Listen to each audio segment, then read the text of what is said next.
video. He also said that Drake was pretty much just another person trying to get some financial freedom from UMG because they are such a large company. Who told you that was okay? I want names, I want faces, I want to know. Because the shit ain't okay. Bro, you got exposed, bro. You was trying to DM that 13-year-old girl from Stranger Things, right? And Kendrick knew about that and he used that against you and he called you a pedo in a song, bro. You're finished.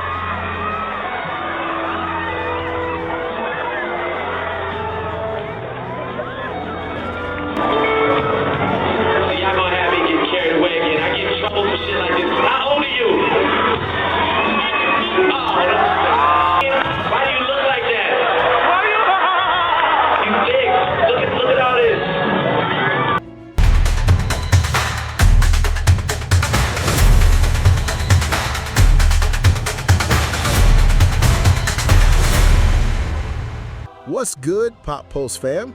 Welcome back to Pop Pulse Reacts, your hub where culture talks, laughs, and claps back. How y'all doing today? Don't forget to like, subscribe, and turn on notifications so you never miss the next drop. Today, we're diving into Drake's lawsuit against UMG and Lucian Grainge's fiery clapback. And trust me, fans had plenty to say. Let's get into it. Lucian Grainge has responded to the UMG and Drake lawsuit. So yesterday, Lucian Grainge, the CEO of Universal Music Group, fired back at Drake, who was trying to subpoena him to get access to his texts and emails because Drake thought that Lucian Grainge was involved in the promotion and botting of Not Like Us. Again, this is what's in the court docs, not my opinion. Now, I think the reason that they're going after Lucian Grainge and his texts and emails is because they understand that whenever large decisions are made in the company, they're made by the people at the top. This is Lucian Grainge's statement that he made to the court, and would be really his first public statement, technically. Lucian made a statement today and included the fact that he does not have any oversight to any UMG releases. He is the CEO, that's for other people to handle, and he definitely didn't have anything to do with Not Like Us, the cover art, the song, the music video. He also said that Drake was pretty much just another person trying to get some financial freedom from UMG because they are such a large company. Who told you that was okay? I want names, I want faces, I want to know. Because the shit ain't okay. The reason they think his emails and texts might be incriminating is because if there's large conversations and decisions being made and being had at the company, you already know that the CEO is going to be one of the people that's in those rooms. Now, the big problem here is that when you have a guy like Drake, whose catalog has more streaming capability than the 70s, 80s, and 90s of every other artist put together, that's not somebody you want leaving the company. I think the beautiful thing about Drake versus UMG is that it wasn't supposed to happen. Drake is so cunning that he understood I can't outshine the master. For 10 to 15 years, he never did. What? Until last year. Kendrick called out Drake. Drake understood that the play was in motion and this is my time to set that trap. See, I think, in my personal opinion, Drake knew leadership was going to come after him because he had too much leverage in the company and he was too big. You serious? So when Kendrick called him out, he knew I had to still remain the rapper. I hate to say it, but this is something that Nas and Jay-Z wouldn't have done. This is something that Pac and Big wouldn't have done. This is something that Big Daddy Kane, Rakim wouldn't have done. Do not ever compare Drake to any legendary or decent rapper. This lawsuit, it just destroys any legacy that he had in hip-hop. You're absolutely right. I completely agree. It's weird. It's super weird. This is taking fandom and stan culture to a whole new level because I don't understand how you can look at this and say, oh, I'm still going to support Drake. Drake is still this, Drake is still that. No, Drake has lost all rights, privileges, and benefits from hip-hop from henceforth. I don't care. Like, I do not care. He even tricked Lucian. That's why Lucian green-lighted Not Like Us, because they thought Drake would stay in a rapper's place, not knowing Drake is the only one acting like a CEO. Mos Def was right about Drake. DMX was right about Drake. Common was right about Drake. And Kendrick Lamar was right about Drake. The fact that a Canadian actor that's been known to use ghostwriters has been considered top anything is beyond me. But this new UMG lawsuit, it takes things to a new low. When you involve children. Come on now, dawg. Come on, man. and the paternity of children from another rapper who was your competition in a rap battle that you lost, and you're so hurt by the loss, you have to drag children into a lawsuit. Yo, Drake, bro, just take the L already, bro. Kendrick destroyed your career, bro. I'm gonna be honest, bro. The Drake-Kendrick beef, bro, like, come on, bro. When Kendrick ended your career with that diss track, bro, I'm telling you, bro, you're finished, you're washed. What he does and how he moves and how he plays certain games with people, and now even this new development, bringing in somebody's kids.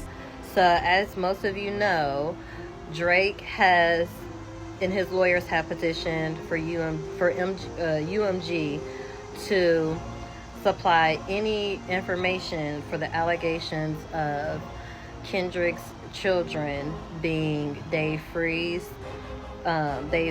They're wanting allegations for paternity tests, as well as any allegations or information for the allegations of the domestic violence allegations, right? In this litigation, when it was supposed to have been about the bots, now what, the bots are the kids now?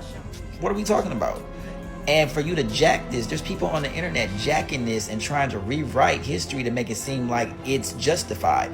Nothing about this is justified. There is nothing that you can say, no argument that you could make for bringing somebody else's kids into litigation. Domestic violence allegations, right? And it came to me like, man, I think we're missing something really crucial. One of the most famous lines from the whole beef, of course, is "Not Like Us," when Kendrick says, you're not a colleague, you're an effing colonizer, right?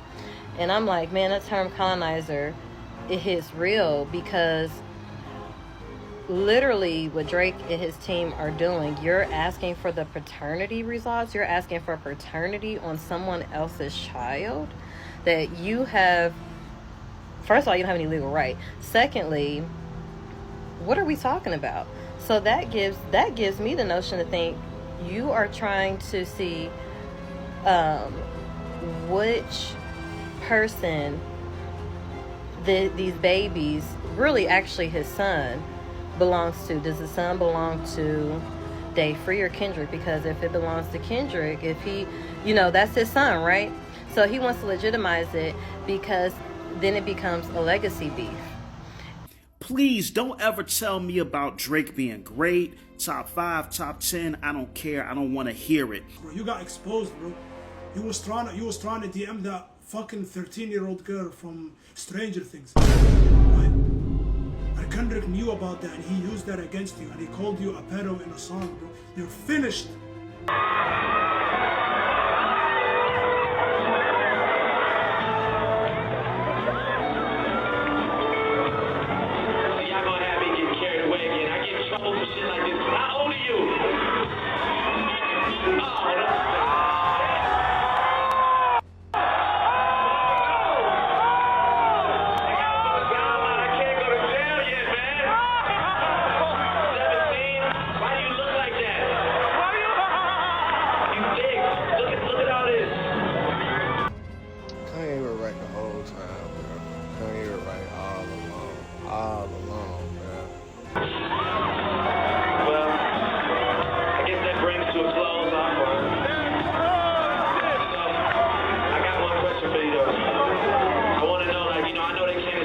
So I know there's a lot of rap fans in here and shit like that. You know, I'm there and there. See what's up, man. My man right here, my man keeps saluting me over there. You know, I see him, man. My nigga up there, man. You know, all my rap fans are in here, right? But I just want to know if you think maybe for like the women in Colorado, I should just take one opportunity to sing one song. That's spoken. And come to find out, the boy, like y'all said, who's so called on his, on his catalog, on his masters, all his masters, whatever. That's not the case. Coming from Lucian Grainge himself, like, boy, they own all the best work, like own all the best work. And then, like I say, like, they gave you 400, I don't know the number, so I can't say that, but supposedly hundreds of millions of dollars, and took care of your career or whatever. And it's just like, the man basically saying, we own you. Why would we take money out of our own pocket? Like, that's what you're not understanding, right? Like, you gotta think about that. So Lucian Grainge then finally came outside and put his little 2 cents. We're going to move to the highlighted part. You can read the rest on your own. It says Universal Music Group has invested hundreds of millions of dollars in Drake, including long-standing and critical financial support for his recording career, the purchase and ownership of the bulk of his recording catalog, and the purchase of his music publisher rights. Basically, why would I devalue someone that I own that makes me money that I've also spent money on and put money into? Make that make sense. And people have been saying this since the beginning. Why would I try to devalue one of my biggest money makers? That, as a business decision, that wouldn't make sense. He's claiming it makes no sense for him to do this, as they own a large majority of his work that they continue to earn revenue off. And that's basically what he's saying here. We've invested hundreds of millions of dollars in Drake, and it makes no sense whatsoever that he would try and do this. And basically, I just oversee a lot of businesses. This was actually just an Interscope release that I had nothing to do with or knew of. And now to know that Drake is pretty much in a trash contract for him with UMG puts more power into the bar where Kendrick says, show me your splits and I'll make sure I'll double back with you. Now, I didn't know that they owned a bulk of his catalog. I knew he was in a licensing deal and whatnot, but I did not know that aspect of things. And Brian Zasuk, who is a very well-informed industry pundit, I'll say, stated UMG owned So Far Gone through Scorpion. When he re-upped his recent deal, he signed a licensing agreement for future releases. So all that, like Certified Lover Boy, Her Loss, Honestly Never Mind, For All the Dogs, and then we got some Sexy Songs For You, and we have the upcoming Iceman album is part of the licensing, right? I see people using word like 360 deals. I think for the sake of up and coming artists, we need to really fully understand a 360 deal is basically the label making money off of everything that you touch.